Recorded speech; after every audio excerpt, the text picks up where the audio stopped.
نبی نے فرمایا مجلس میں بیٹھے ہوئے مسجد میں کہا کہ یہ جو دروازہ ہے نا اس سے ایک جنتی آنے والا ہے۔ تو لوگوں نے دیکھا ایک مدینے کے مقامی آدمی ذرا بوڑھے وہ مسجد میں اندر آئے، داڑھی میں وضو کا پانی، ہاتھ میں جوتا، نماز میں شریک ہو گئے۔ اگلے دن آپ کی محفل تھی تو آپ نے فرمایا یہ جو سامنے دروازہ ہے اس سے ایک جنتی آ رہا ہے۔ تو سیم وہی آدمی اسی حالت میں انٹر ہوئے۔ اگلے دن ہوا تو آپ نے کہا اس دروازے سے جنتی آنے والا ہے، ٹھیک وہی آدمی اسی حالت میں انٹر۔ اس مجمع میں ایک صحابی بیٹھے ہیں، ان کا نام ہے عبداللہ بن عمر۔ یہ 1,24,000 صحابہ میں ان کی ایک اسپیشلٹی ہے کہ یہ سب سے زیادہ عبادت کرتے ہیں، سب سے اتنی عبادت کسی نے نہیں کی۔ ساری رات نفل پڑھتے تھے، سارے دن کا روزہ رکھتے تھے اور دن رات میں ایک قرآن ختم کرتے تھے۔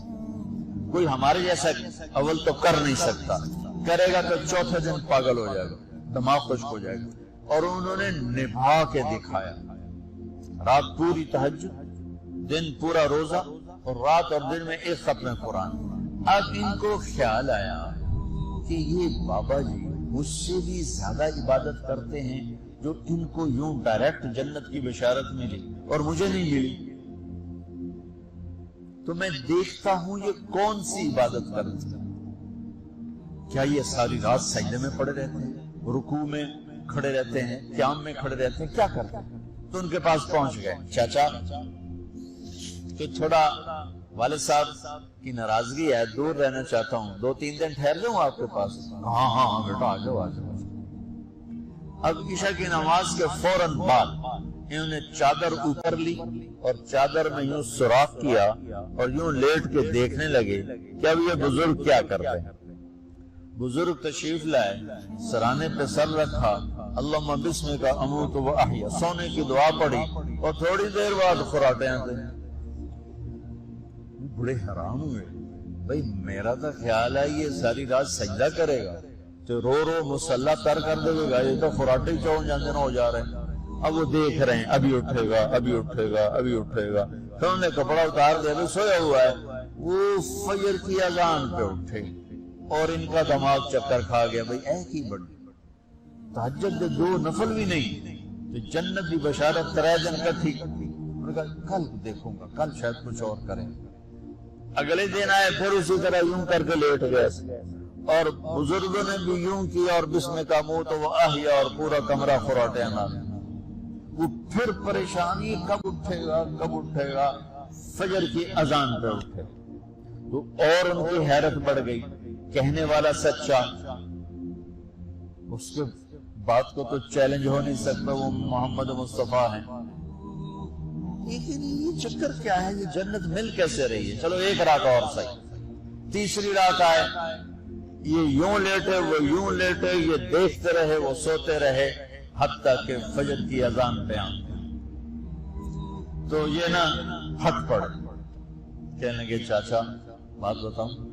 کہنے کیا کہ میری کوئی جھگڑا نہیں تھا ابا سے، میں نے 3 دن مسلسل تیرے بارے میں سنا جنتی آ رہا، 3 دن تجھے اللہ کے نبی نے بشارت دی جنتی ہے جنتی ہے جنتی ہے، لیکن میں اس بات پہ حیران ہوں تو ساری رات سوتا رہتا۔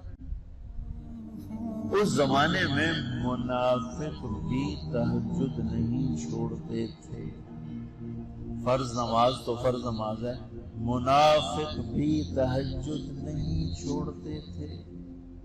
تو کہنے لگے کیا کرتے ہو، ساری رات تو سوتے گزار دیتے، کیا کرتے ہو؟ کہنے لگے بھتیجے جو تو نے دیکھا ہے یہی کرتا ہوں۔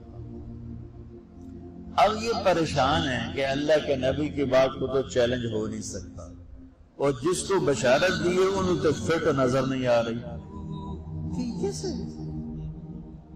2 نفل آج کہ نیک لوگ تہجد نہیں چھوڑتے۔ تو کہنے لگے اچھا چلو اللہ نے ایسا ہی، اللہ کی مرضی اللہ کے نبی کی مرضی۔ یہ 4 قدم چلے تو آپ سننا، کہا بھتیجے ادھر آؤ، کہا بیٹا ادھر آؤ، آگے کہ اب تمہیں اصلی بات بتاؤ، اب تمہیں اندر کی بات بتاؤ. ان کا کیا ہے؟ اب وہ تیار ہو گئے کہ یہ کہیں گے میں 3 دن بیمار تھا اس لیے میں اٹھ نہیں سکا، ورنہ میں تو ساری رات سجدے میں گزارتا ہوں، میں تو ساری رات روتے روتے گزارتا ہوں. تو 3 دن میں بیمار تھا، میرے پیٹ میں درد تھا، میرے سر میں درد تھا، تو میں اٹھ نہیں سکا، ورنہ تو دیکھتا تو حیران ہو جاتا میری رات کیسے ہوتی. کہتا ہاں جی. تو کہنے گے مجھے دیکھو یہاں ہاتھ رکھا، یہ جو دل ہے نا، دل اس میں دنیا کی کسی انسان کی نفرت نہیں. اور جب اللہ کسی کو کوئی رزق دیتا ہے تو مجھے کبھی حسد نہیں ہوا، مجھے خوشی ہوتی ہے. تو ان کی جو باڈی لینگویج تھی نا، حیرت میں ڈوب کے وہ کہتے ہیں ہاں بات ہے سمجھ آ گئی یہی سے. انہوں نے ایسا نہیں کیا، وہ کہنے لگے ہاضا ہوا، اچھلے اپنی جگہ سے ہاضا ہوا. چاچا اب سمجھ میں آ گیا، یہی ہے جو آپ کا سینہ اللہ نے پاک کر دیا ہے، اس پر آپ کو جنت ملی ہے. یہ صرف تہجد نفلاں 300 کی نہیں لبدی، یہ جو آپ کا سینہ پاک ہے. اب پہلی حدیث کے ساتھ جوڑو، میرے نبی نے فرمایا میرے بیٹے انس، میری ایک عظیم الشان سنت ہے کہ اپنے دل کو دنیا کے انسانوں سے، میرے بچوں سنو، یہ نہیں فرمایا مسلمانوں سے دل صاف رکھ، فرمایا پوری دنیا کے انسانوں سے دل صاف رکھو. یہ بچیاں کر لیں، آپ کر لو، میں کر لوں، یہ تمہارے استاد کر لیں، کوئی کر لے، میرے رب کی قسم بڑے بڑے عبادت گزار ان کی پرواز کو نہیں پکڑ سکتے. بڑے بڑے سجدہ کرنے والے اور رکوع کرنے والے نفلی ان کی پرواز تک نہیں پہنچ سکتے. ایک اس وجہ سے کہ یہ عظیم الشان سنت ہے، ایک اس وجہ سے کہ اس کے کرنے والے بڑے تھوڑے ہیں، ایک اس وجہ سے کہ یہ مشکل بہت ہے کہ آدمی کو خود ذبح ہونا پڑتا ہے تب جا کر یہ چیز ہاتھ میں آتی ہے. ایسے نہیں ہے کہ تہجد کے لیے نیند قربان کر دی. ہم جماعت میں گئے 40 دن کے لیے، تھوڑا روکھا سوکھا کھا لیا اور گھر کی جدائی برداشت کر لی. یہ پل پل کی موت ہے، پل پل کی عزت نفس پہ چھریاں ہیں، اور پھر یہ مسکرا کے چلتا ہے. یہ مقام اسے جبریل سے بھی اوپر لے جاتا ہے.